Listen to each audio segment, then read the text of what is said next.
안녕하십니까. 반갑습니다. 오늘부터 여러분들 민법을 책임지고 강의할 김동진이라고 합니다. 여러분들이 이제 어떤 물건을 샀을 때도 제일 중요한 거는 제일 처음에 사용 설명서를 잘 보는 게 제일 중요하죠. 똑같아요. 강의도. 조금 이제 OT 좀 하고 수업 진행할게요. 자, 먼저 여러분들 기본 강의 듣기 이전에 인문특강은 필수입니다. 인문특강 필수. 특히나 이제 민법 공부를 조금 했다고 하시는 분들께서도 제 인문특강을 반드시 수강하시고 그 다음에 이제 기본 강의를 들을 수 있게끔 하시면 되겠고요.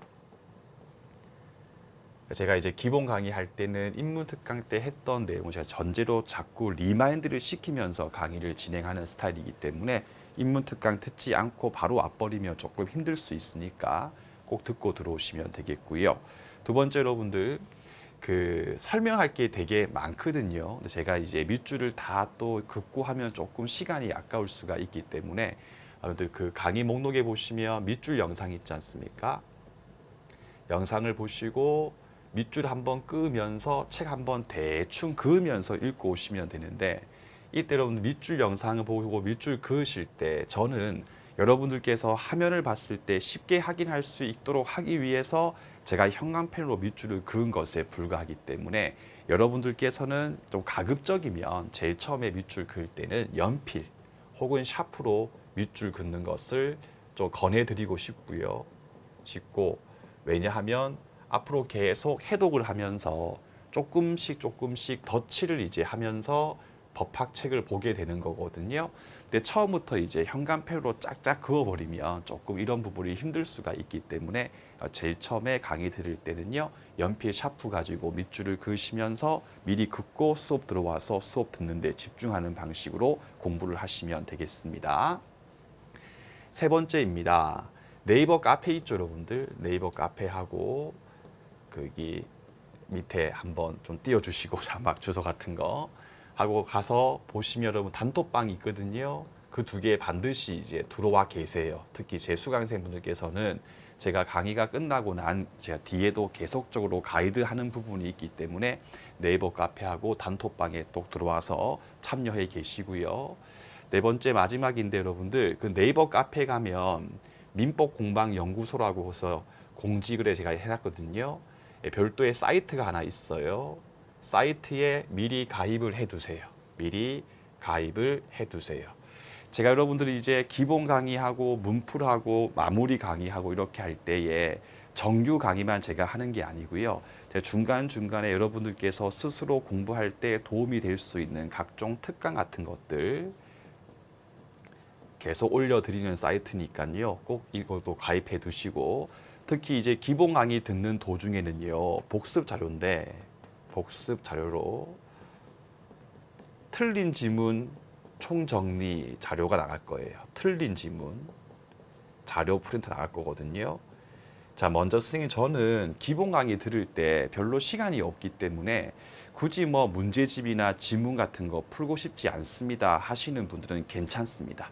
저는 오히려 기본 강의 들을 때는 굳이 그런 지문이나 혹은 문제집에 대해서 같이 푸는 부분에 대해서 그렇게 좋게 보지 않아요. 차라리 남는 시간에 기본서 한 번 더 보는 게 훨씬 더 이득이긴 한데 다만 이제 기본서만 봤을 때 조금 지겹고 또 문제집을 구입하고 싶으신 분들도 계시죠. 그런 분들께서 절대 여러분들 함부로 돈 쓰지 마시고요.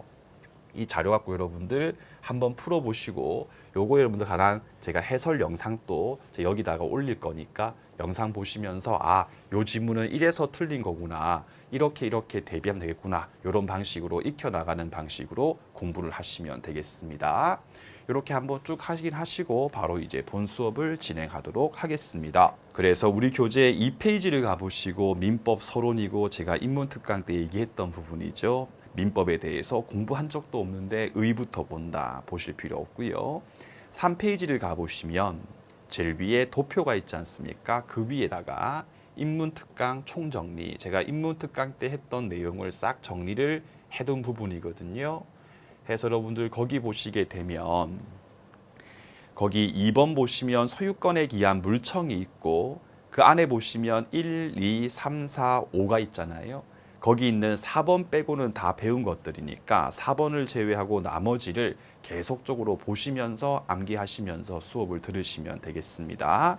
그 밑에 것도 볼 거 없고요. 4페이지부터 본격적으로 이제 민법 공부를 하시면 되겠습니다. 4페이지 가시고 제일 위에 민법의 법원 돼 있고요. 민법 제1조를 보시면 민사에 관하여 법률의 규정이 없으면 간습법에 의하고 간습법도 없었을 때에는 조리에 의한다까지 한번 쭉 읽어두신 다음에 다시 제일 앞에 법률의 1번 쓰시고 1 쓰시고 간습법 위에 2라고 사시고 제일 끝에 조리 위에 3번이라고 적어두신 다음에 민법 제1조가 뭔가에 대해서 설명드리겠습니다. 옆에 노트 1번이라고 적어두시면 돼요. 이렇게 적어두시면 좋아요. 해놓고 칠판을 보시게 되면요.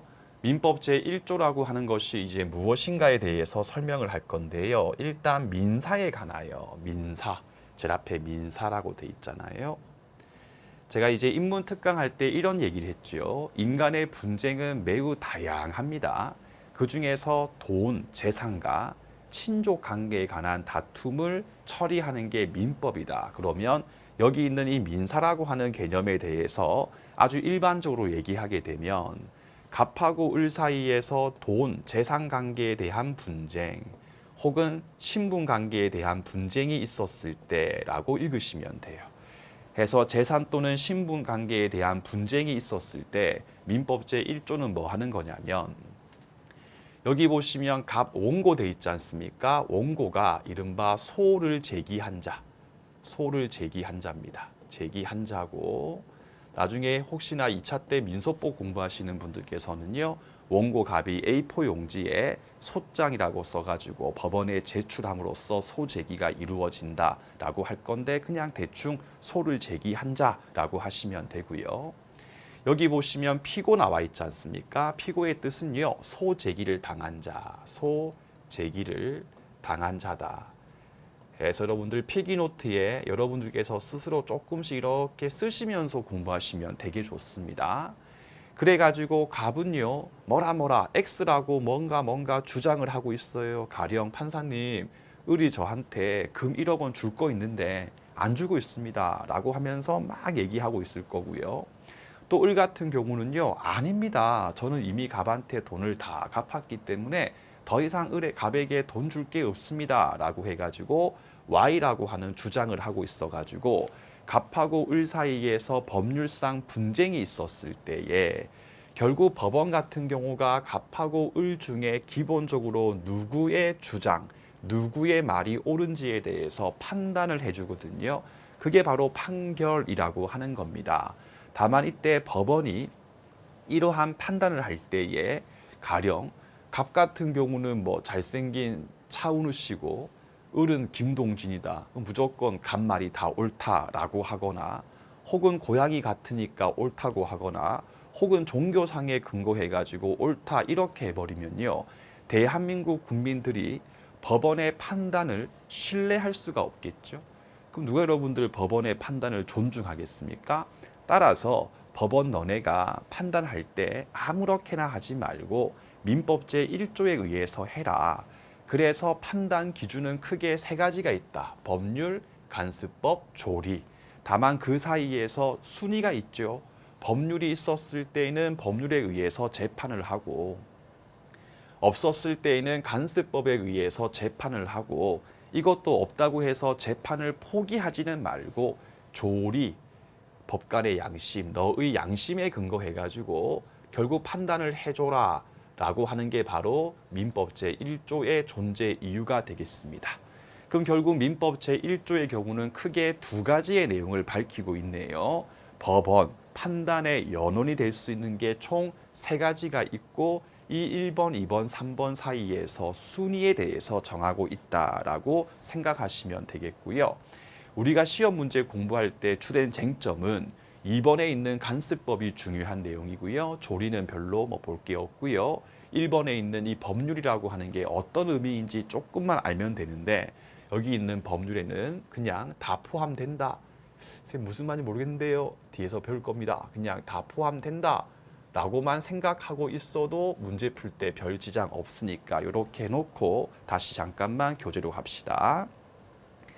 해서 법원의 의 부분은 굳이 밑줄 그을 필요 없고요. 그 밑에 있는 로마자 2번에 보시면요. 첫 줄에 종류 1, 2, 3 그리고 적용 순서까지 확인하시고 밑에 1번에 보시게 되면 법률이라고 하는 거 있지 않습니까? 그 법률이라고 하는 부분에 대해서 한 줄 밑에 보시니까 명령, 규칙, 조약 등등등이 전부 다 포함된 개념이다라고 돼 있지 않습니까? 해서 여러분들 법률이라고 하는 것은요. 형식적 의미의 법률이 있어요. 노트 2번을 보시고 굳이 판선을 하지 마시고 듣기만 하세요. 자, 헌법이 최상위에 있고요.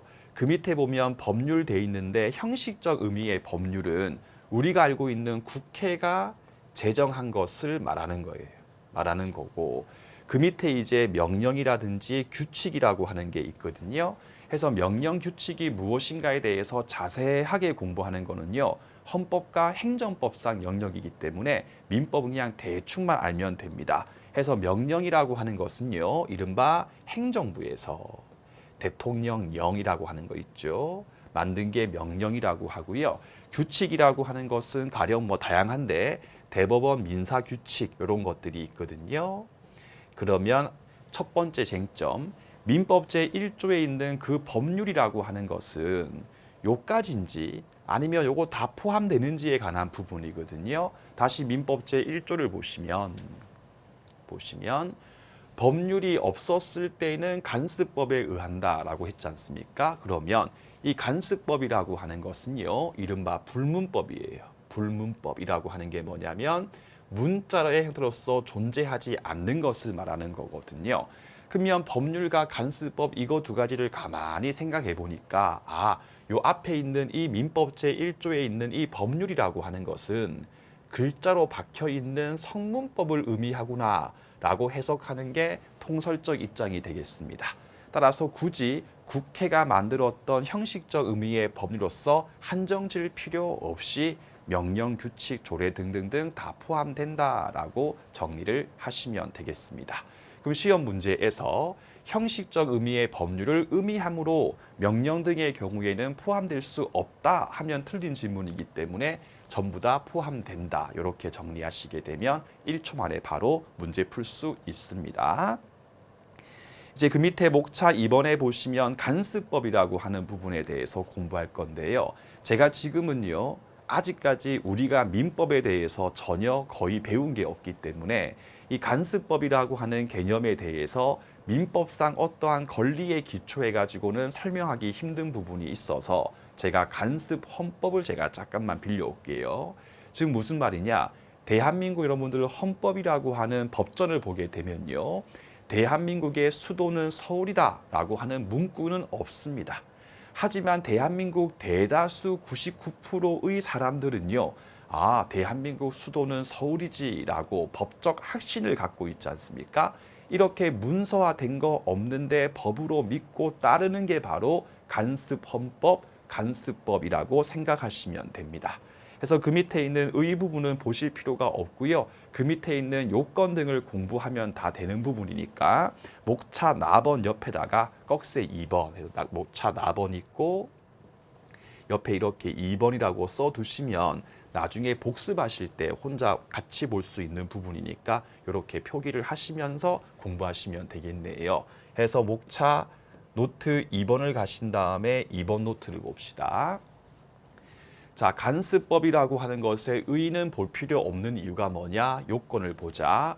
계속적으로 거듭된 간행이 존재했고 계속 그렇게 해왔고 대다수의 국민들이 그게 법이구나 라고 하는 법적 확신을 부여했고 세 번째 전체 법 질서에 위반되지 않았을 경우에는 간습법으로서 인정될 수가 있는 거거든요.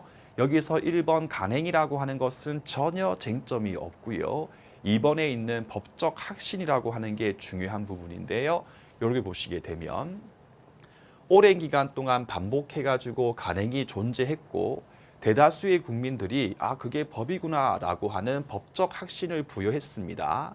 그런데 그 뒤에 갑하고 을 사이에서 분쟁이 생긴 거예요. 해서 갑 같은 경우는 판사님 그게 간습법입니다라고 하고 있고 피고 을 같은 경우는 간습법 아니에요라고 하고 있는 거예요. 해서 법원이 이렇게 저렇게 한번 조사해보고 알아보니까 갑 말대로 그거 간습법 맞네라고 하는 판결이 이렇게 선고됐을 경우에 알겠죠? 간습법으로서 성립이 이루어지는 시기가 언제인가에 관한 부분이거든요. 자, 이때 여러분들 간행이 존재하고 법적 확신을 얻게 되면 그때 간습법은 성립을 한 거고 그 뒤에 있었던 판결이라고 하는 것은요. 이미 존재하고 있는 간습법의 존재를 확인한 것에 불과하지 판결을 통해서 간습법이라고 하는 것이 창설되는 것은 절대 아니에요. 여러분들 법원 같은 경우는요. 법의 제정기관이 아니고 법에 대해서 심사, 심판 기관에 불과하거든요. 따라서 법원의 판결을 통해서 간습법이라고 하는 것이 창설되는 것이 아닙니다. 그럼 시험 문제에서 법원의 판결이 간습법의 성립 요건이다 하면 옳은 지문일까요? 틀린 지문일까요? 어렵습니까? 어렵지 않죠. 그래서 민법이라고 하는 게 차분하게만 공부하시면 그렇게 어렵지 않습니다. 다시 간행이 존재하고 법적 확신이 있으면 성립하는 거고 그 뒤에 존재 확인을 했던 판결 같은 경우는 존재했던 부분에 대해서 확인하는 거지 판결을 통해서 만들어내는 것은 아니기 때문에 법원의 판결이라고 하는 것은 요건에 해당하지 않는다라고 이해를 하시면 되겠습니다. 그래서 교재 4페이지 제일 밑에 있는 밑줄 법적 확신 등을 얻었을 때 간습법으로 인정될 수 있고요. 제일 끝에 법원의 판결은 간습법의 성립 요건에 해당하지 않는다. 그 밑에 해당한다라고 하면 틀린 지문이다까지 이렇게 빼내가지고요. 샤프로 이쁘게 하세요. 성립 요건에 해당한다라고 하면 틀린 지문이구나. 이렇게 적어두고 계속 기본서 읽으면요. 바로 그냥 문제가 풀리게 됩니다. 다시 이제 5페이지 가신 다음에 제일 위에 있는 3번 목차를 보시면 헌법 등을 하는 전체 법질서에 반하지 아니할 것까지 읽으신 다음에 자 다시 전체 법질서에 위반되지 않았을 것 해서 어떤 간습법이라고 하는 것이 존재하는데 그 간습법상 내용을 가만히 보니까 최상위에 있는 헌법 등의 기본 이념, 남녀 평등 같은 기본 이념에 반했을 경우는요. 더 이상 간습법으로서의 효력을 인정할 수가 없다까지 해놓고 잠깐 냅두고 제가 노트 3번 가서 한 번 더 키워서 설명드릴 거고 3번에 보시면 간습법의 효력 보시면요. 성문법하고 간습법상 내용이 충돌하는 경우 배치가 되는 경우도 있거든요. 이랬을 때 둘 중에 어떤 거에 의해서 처리할 것인가에 대해서 약간의 학설 대립이 있습니다. 근데 우리 판례 같은 경우는요. 이른바 보충적 효력설이라고 하는 게 판례 입장이거든요. 보충적의 뜻이 뭐냐? 간습법은 성문법이 없었을 때 나오는 보충적 효력에 불과한 것이다.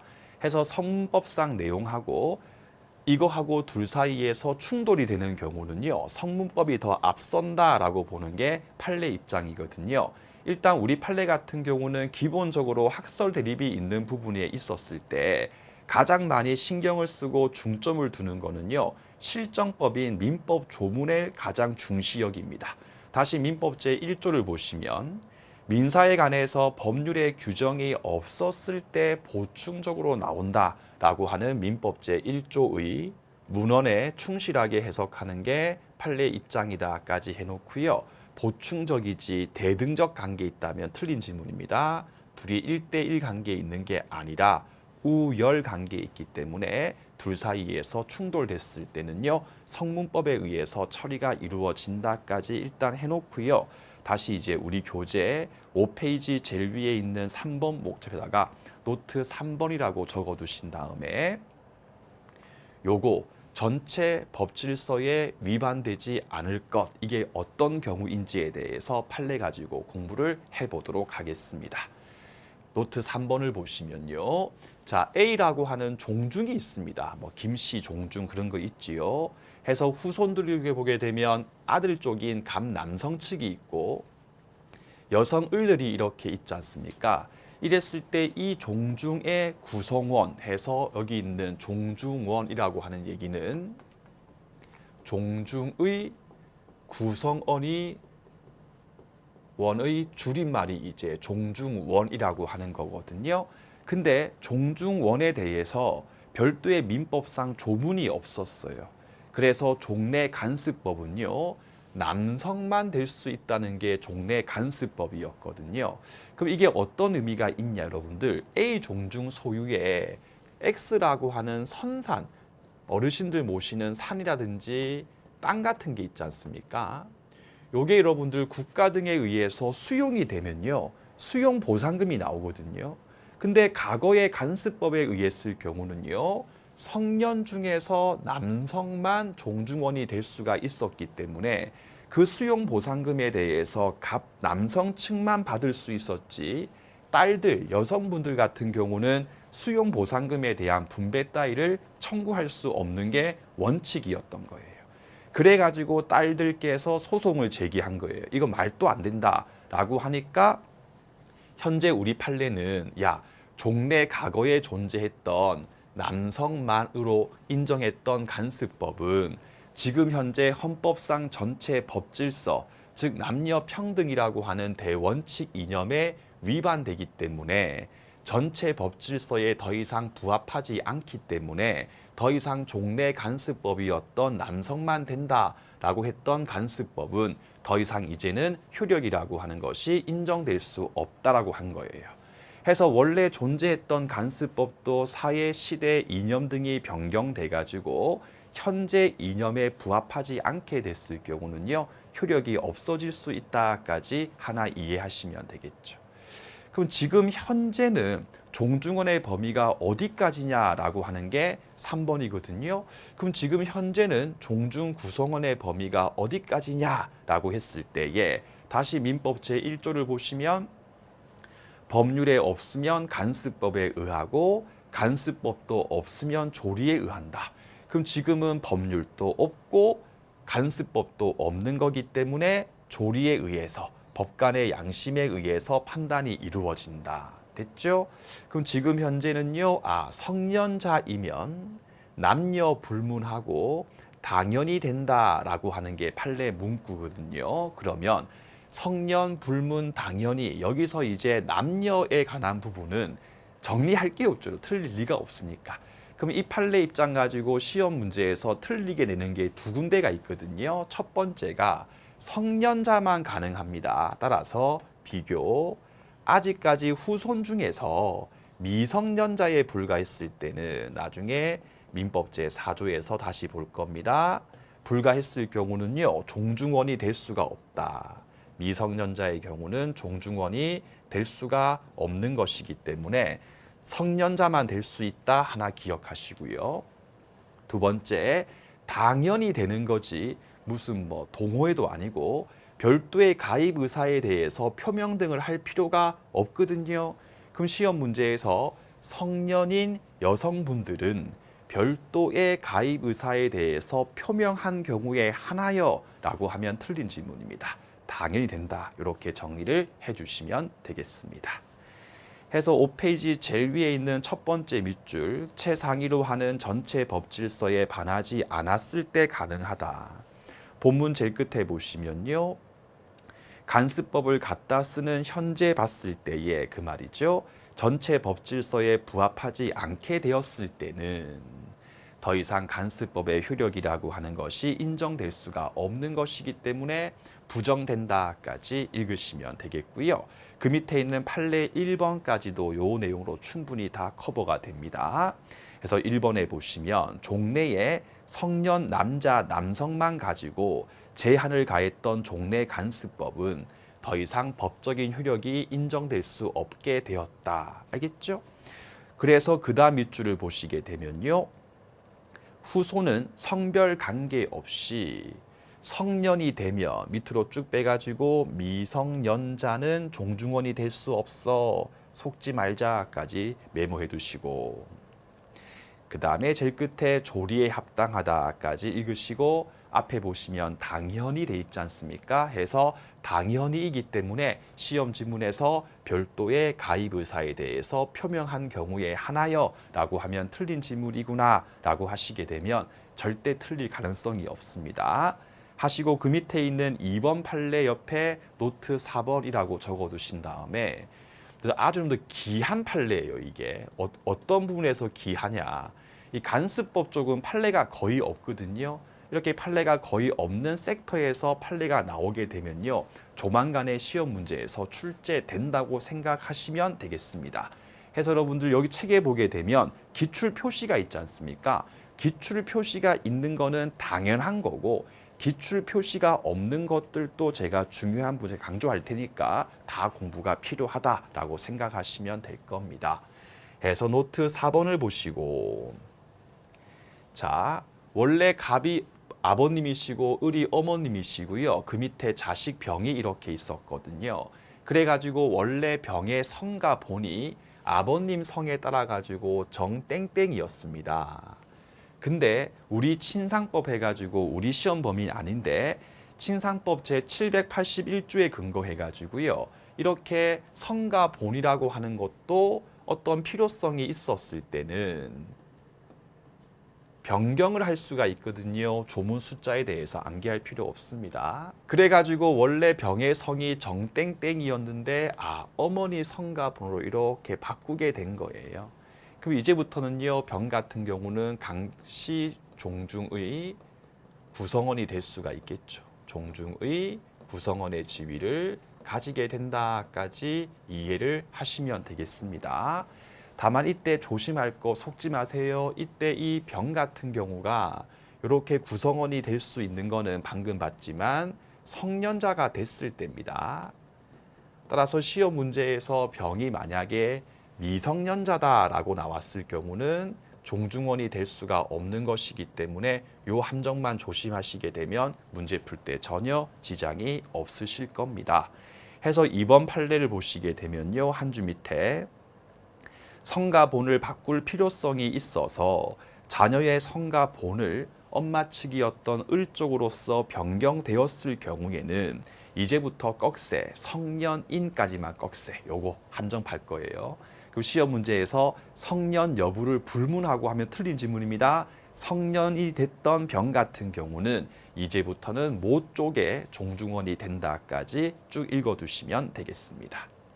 밑에 목차 답원에 보시면 간수법의 효력 있잖아요. 거기 보시면 1번 본문 보시면 제일 끝에 보충적이라고 하는 부분에 짧게 밑줄 돼 있을 건데 그 보충적이 방금 봤던 필로 2번에 있는 이 3번에 있는 이걸 말하는 겁니다. 이렇게 보충적까지만 아시면 되는데 기본 강의니까 옆에 노트 5번이라고 적어두신 다음에 한 번만 듣고 다음부터는 보실 필요 없습니다. 해서 이해를 도모하기 위함이고 다음부터는 삭제하고 안 봐도 괜찮은 필로가 되겠습니다. 해서 여러분들 정이 있고요. 정이 땅 주인이고 분묘 우리가 인문특강 때 공부했던 지상물로 생각하시면 되겠고요. 이제 갑이 이렇게 시신이 안장돼 있었습니다. 그래가지고 정 같은 경우가 내 땅 위에 왜 지상물을 가지고 있냐.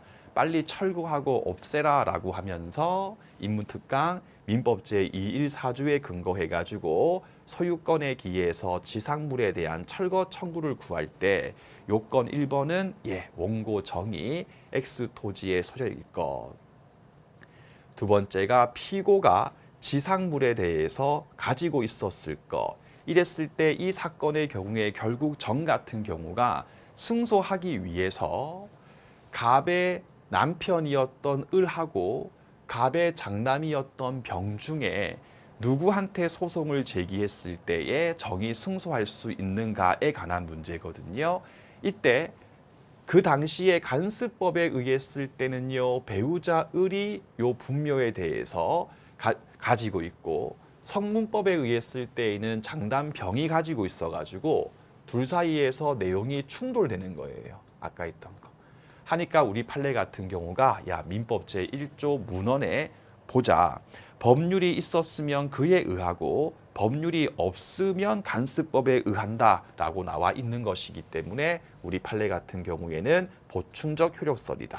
따라서 간습법에 의해 가지고요 정이 을을 상대해 가지고 소를 제기했을 때 승소하는 것이 아니라 성문법에 의해 가지고 병 상대해 가지고 소 제기했을 때 승소할 수 있다까지 간단하게 이해하시면 되겠고요.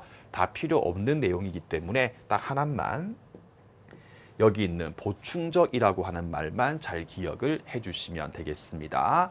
해서 보충적 하면 옳은 지문이고요. 대등적 관계라고 하면 틀린 지문이다 정도까지만 공부하면 더 이상 공부할 게 없다. 그 밑에 있는 목차 2번에 보시면 간습법하고 사실인 간습의 관계 있지 않습니까? 지금 공부해봐야 이해 못합니다. 근데 목차 여러분 이렇게 2번 돼 있으면 제가 앞으로 이렇게 빼내서 샤프로 94페이지에서 다시 이제 이렇게 메모를 해드릴 거거든요. 그럼 적어두시면 돼요. 제가 이 페이지 가가지고 뭔가 배우고 다시 와서 볼 거란 뜻이기 때문에 이렇게 메모가 돼 있는 부분 같은 경우는 오늘 수업 다 듣고 복습하실 때 보지 말고 넘기면 된다 그 뜻입니다. 됐고요. 교재 6페이지 가신 다음에 조리 같은 경우는 제일 끝에 있는 밑줄 조리의 법원성을 인정하고 있다 정도까지만 읽으면 되고요. 굳이 힘 뺄 필요 없습니다. 자, 이제 우리 교재 7페이지 가신 다음에 제1절 법률 관계가 있지 않습니까? 그 밑에 있는 제1간에 보시게 되면 다시 인문특강 법률 관계라고 하는 말 보이실 거거든요. 보이시면 이렇게 이쁘게 빼내가지고 법률 관계라고 하는 말과 똑같은 말이 인문특강 권리 의무 관계라고 하는 말과 똑같은 말이고 그죠? 대한민국은 독일 민법 때문에 권리 중심 사상이 존재하기 때문에 요 의무라고 하는 말을 생략해가지고 앞으로 민법 체계에서 권리 관계라고 했을 때도 셋 다 똑같은 말을 의미하구나까지 한 번 더 리마인드를 해주시면 되겠고요. 그래서 그 밑에 있는 의 부분은 보실 필요 없고요. 그 밑에 보시면 구별 개념에서 호의 관계 있지 않습니까? 옆에다가 커플 사이라고 커플 사이. 남친, 여친, 커플 사이 있지 않습니까? 이렇게 적어두시면 이해하기 쉽습니다. 적어두시고요. 밑에 1번과 2번 필요 없고 3번 옆에다가 노트 6번이라고 적어두신 다음에 자, 이 내용에 대해서 저 뒤에서 한 번 더 크게 공부를 하게 될 겁니다. 일단 먼저 여러분들 을분께서 실제 사건이 있는 부분이니까 오해하지 마시고요.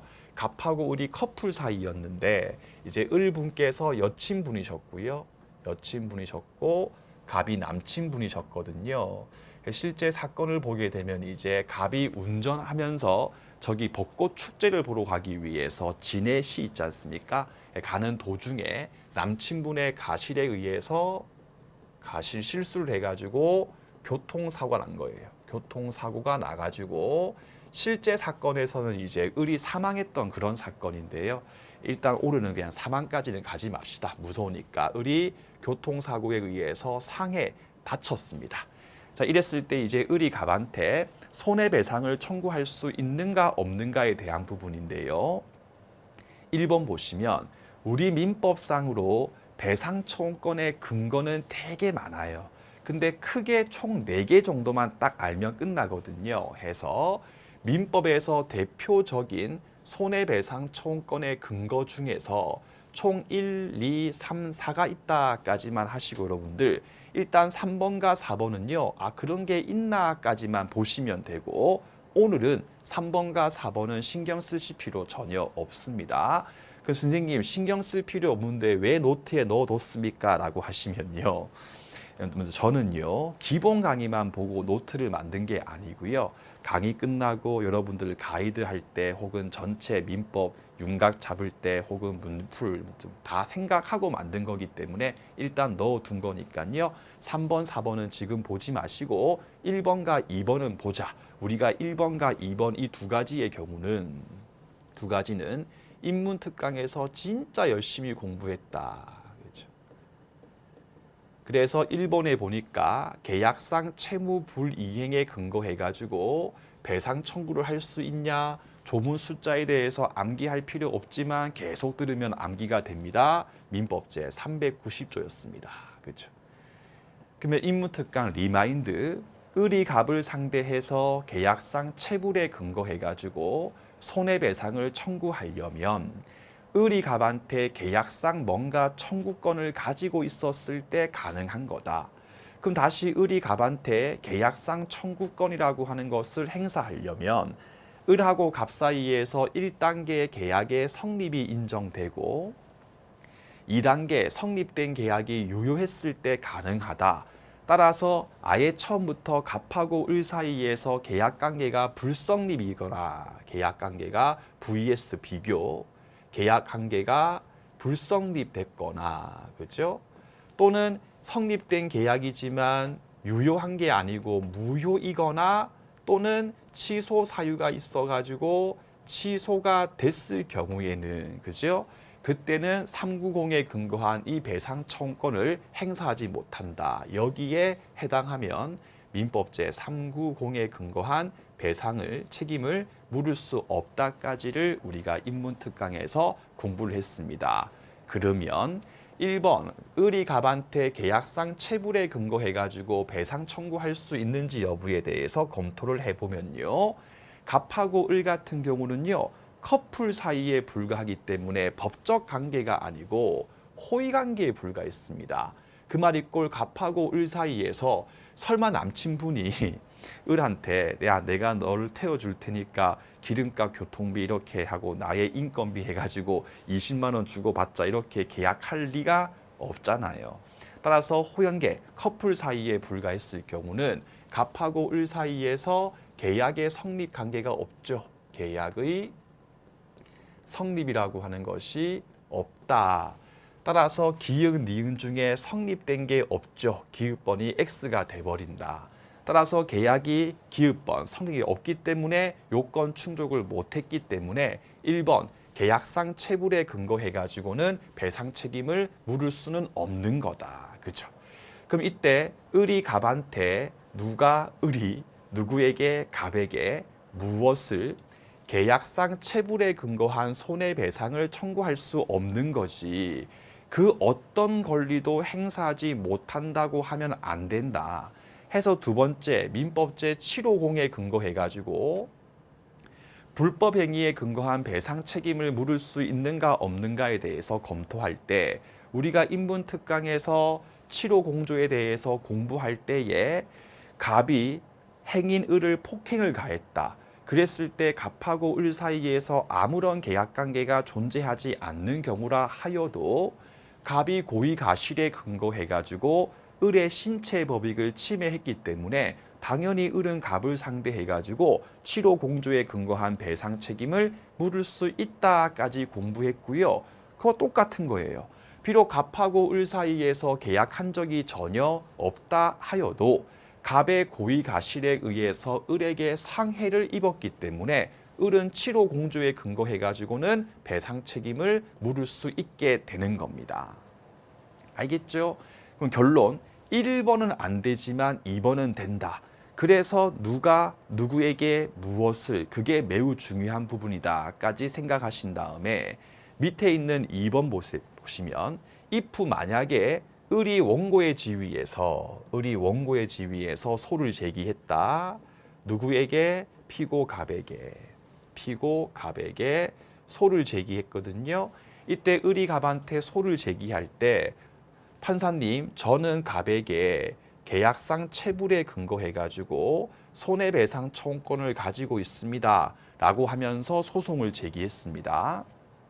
이랬을 때 이 사안에서 우리 법원 같은 경우가 내릴 결론이 무엇인가 라고 했을 때에 잠깐만 오시면요.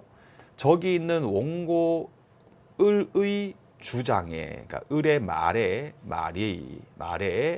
이유가 인정이 되면 즉 을의 주장이 인정됐을 때는요. 을이 승소하는 거죠. 을이 승소한다. 이렇게 원고 을이 승소했을 때를 일반적으로 청구인용이라고 부릅니다. 청구인용. 반면에 원고 을의 주장이 택도 없는 경우 있지요. 그랬을 경우 이유가 없어가지고 원고 을이 패소했을 경우를 일반적으로 청구 기각 판결이라고 얘기합니다. 청구 기각이다까지만 일단 정리해 놓고요. 다시 일로 올게요. 그럼 이 사안의 경우에 법원이 내릴 결론은 청구 인용이냐 청구 기각이냐에 관한 부분이거든요. 자, 이렇게 생각할 수도 있죠. 비록 을이 갑한테 계약상 체불에 근거해 가지고는 손해배상을 청구할 수 없지만 민법 제750 불법행위에 근거한 손해배상 책임은 물을 수 있기 때문에 청구 인용 판결이라고도 생각할 수 있겠지만 절대 그렇게 하시면 안 됩니다. 해서 민소법상 이른바 처분권주의라고 하는 게 있거든요. 이게 뭐냐면요. 쉽게 얘기하면 법원이 심판을 할 수 있는 대상은 원고 을이 주장한 부분까지만 심판 가능해요. 지금 이 케이스의 경우는 을이 갑에게 불법 행위에 근거해서 손해배상금 지급을 구하는 소송을 제기한 게 아니라 1번에 기초해 가지고 소를 제기했죠. 그럼 법원 같은 경우는 다른 생각하면 안 되고요. 1번의 권리가 원고 을한테 있는지 없는지까지만 보는 거고 나머지 권리의 존재 여부는 심리 판단 자체를 하면 안 되는 겁니다. 그럼 사안의 경우에 비록 2번 권리가 을한테 인정된다고 해도 요것 때문에 그 존재에 대해서 법원이 고려할 수가 없는 거거든요. 그럼 1번만 놓고 보는 거예요. 그럼 1번 권리는 원고 을에게 있습니까? 없습니까? 없죠. 따라서 을 청구에 대해서 기각 판결을 선고하는 거지 인용 판결 선고 절대 안 된다까지 이해를 하시면 되겠습니다. 그래서 제가 이것 때문에 인문특강 할 때 제일 강조했던 거 한 번만 더 할게요. 계속 들으시면서 민법 공부할 때는 누가 누구에게 무엇을 잘 봐라. 누구에게 무엇을 요걸 항상 염두에 두고 공부를 하시라. 그럼 사안의 경우에 누가 을이 누구에게 갑에게 무엇을이라고 했을 때 다른 게 아니고 무엇을 계약상 체불에 근거한 손해배상 청구권을 행사할 수 있는지 없는지에 대해서 출제자가 시험지에 대고 묻고 있다. 그럼 여기에 딱 국한해 가지고 없는데요 라고 해야지 앞에 거 빼버리고 손해배상 청구권만 대충 읽어가지고 불법 행위에 근거한 배상 책임은 물을 수 있으니까 물을 수 있는 거구나 이렇게 문제를 푸는 순간 틀린다까지 한 번 더 염두에 두시면서 계속 수업을 들으시면 되겠습니다. 듣다 보면 됩니다, 여러분들. 해서 교재 7페이지 제일 밑에 보시면요. 목차 3번입니다. 1번 제목 보시고 계약상 책임의 발생 여부 1번에 대한 부분인데 한 줄 밑에 별도로 갑하고 을 사이에서 계약된 사실이 없으므로 같은 말이 계약의 성립이라고 하는 것을 인정할 수 없으므로 일방 을은 타방 갑에게 계약상 이행, 계약상 청구를 못한다. 따라서 계약 위반에 근거한 소멸도 청구할 수 없다. 390까지 읽어두시고 비교해가지고 2번 제목 보세요. 불법 행위에 근거한 배상 책임이라고 하는 것을 물을 수 있는 거구나. 한 줄 밑에 보시면요. 책임이 발생할 수 있다. 750까지 하시고 그 밑에 보시면 호의동승인데 라고 하는 부분이 있지 않습니까? 거기 보시면 호의동승 이렇게 쭉 빼신 다음에 우리 교재 430페이지 가가지고 제가 한 번 더 이 부분에 대해서 설명할 게 생기니까요. 이렇게 페이지만 간단하게 적어두시면 됩니다. 해서 각주 5번은 밑줄 긋지 말고 이해를 도모하기 위한 차원이니까 굳이 밑줄 긋지 말고 한번 봅시다. 계약상 책임의 경우와 달리 불법 행위에 근거한 손해배상 청구권은 법정 채권이므로 해서 제가 인문특강 마지막 3회 3강 강의할 때 여러분들 채권의 발생 원인은 약정이 있고 법정이 있습니다. 법정 속에 741, 750이 있습니다. 그 설명 또 리마인드 하시고 따라서 갑하고 을 사이에서 계약 관계가 존재하지 않는 경우라 하여도 고의 가실 등등등의 나머지 요건의 충족만 인정되면 을이 갑을 상대해 가지고 불법 행위에 근거한 배상 책임을 물을 수 있다까지 뒤에 쭉 읽어주시면 되겠습니다. 이제 우리 교재 8페이지 가신 다음에 제일 위에 있는 권리와 의무에서 노마자 1번에 보시면 권리 돼 있는데요. 구별 개념 부분 가시면 권한 돼 있지 않습니까? 권한 부분 보시면 굳이 판사할 필요 없습니다. 왜? 뒤에서 다 배우니까. 앞부분은 그냥 맛만 보시면 돼요. 자, 권한이라고 하는 것이 뭐냐? 가령 갑이 있는데 갑이 되게 바쁜 사람이에요. 사장님이십니다. 해서 갑이 자기 일을 을한테 맡긴 거예요. 이랬을 때 갑을 본인, 을 같은 경우를 대리인이에요. 대리인. 해서 을이 밖에 나가서 이제 갑을 대리해가지고 각종 계약 등을 할 수 있게 되고요. 우리는 추후에 또 다 크게 공부합니다. 또는 갑 같은 경우가 법인이에요. 법인. 삼성 같은 것도 올려보시면 되겠죠, 여러분들. 그러면 갑, 법인 같은 삼성은 형체가 없죠, 여러분들. 그럼 우리가 삼성하고 어떻게 직접 삼성이랑 계약할 수가 없어요, 여러분들. 선생님 그 삼성 마크지 삼성 뭐 얼굴이 아지 않습니까? 해서 갑 법인이었을 경우에는 갑 법인의 일을 처리하기 위한 차원에서 대표자라고 하는 개념이 존재하거든요. 이랬을 때 을이 갑의 일을 대신 처리할 때 이 을이 갖고 있는 대리인이 들고 있는 대리권이 있고 똑같이 대표자의 경우는 갑 법인을 대표할 수 있는 대표권이라고 하는 것이 있거든요. 근데 얘 둘은 을지를 위한 권리입니까? 아니죠. 갑을 위해서 가지고 있는 거죠. 이렇게 자기를 위한 권리가 아니고 갑 본인, 갑 법인, 타인을 위해서 가지고 있었을 때를 이렇게 권한이라고 부릅니다. 자기를 위한 게 아니고 타인을 위해서 갖고 있었을 때 권한이다 라고 해서 권한은 타인을 위한 것이기 때문에 일반적인 권리의 개념하고는 차이를 보인다까지 조금만 이해를 하시면 되겠습니다. 그래 가지고요, 엄청 중요한 쟁점 중에 어떤 게 있냐면 다 뒤에서 배울 거니까 듣기만 하시면 돼요. 남용이에요. 남용. 뭐냐? 을 같은 경우가 갑을 위해서 대리권 행사한 게 아니고 자기 을의 이익이나 혹은 자기 친구였던 병의 이익을 위해서 대리권 등을 행사하는 경우가 있지 않습니까? 그게 바로 대리권 남용이라고 하고 아주 중요한 쟁점이다.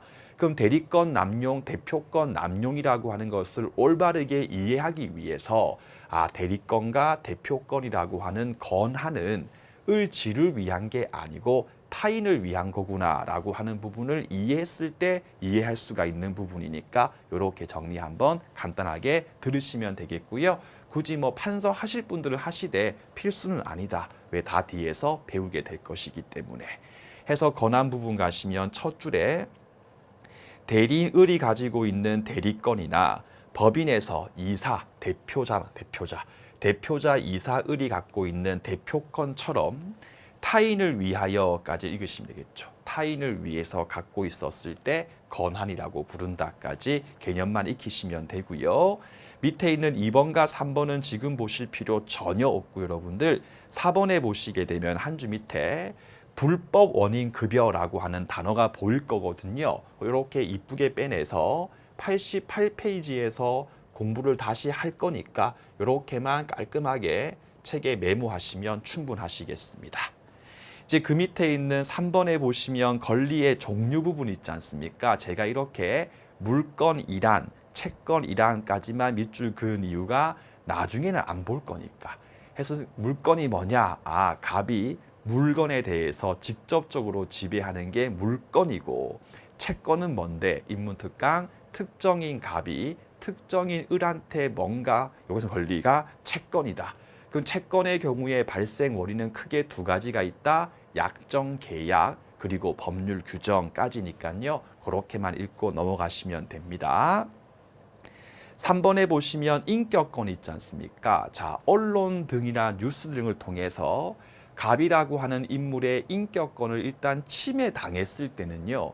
참 대한민국 사람들 특징이 뭐냐면 그 갑에 대해서 안 좋은 뉴스는 보지만 나중에 갑이 소송 등을 해가지고 승소해가지고 명예회복을 했을 때 명예회복된 사실 그러니까 원래 있었던 뉴스가 가짜였다라고 하는 판결에 관한 보도는 또 별 관심이 없잖아요. 해서 이 인격권이라고 하는 것은요, 한번 침해돼 버리면 다시 회복하기 힘든 특징이 있어가지고 미리 사전에 그러한 보도하지 마라 라고 금지를 청구할 수 있다 정도로 가볍게만 읽으시면 됩니다. 같이 읽어볼게요.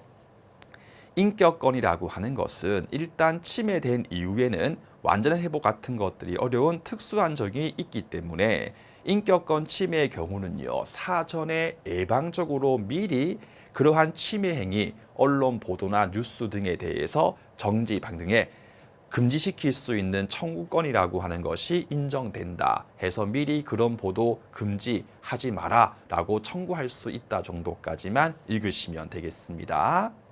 밑에 있는 목차 납언에 관한 부분은요, 조금 할 게 있는 부분이니까 10분만 쉬었다가 다시 보시겠습니다.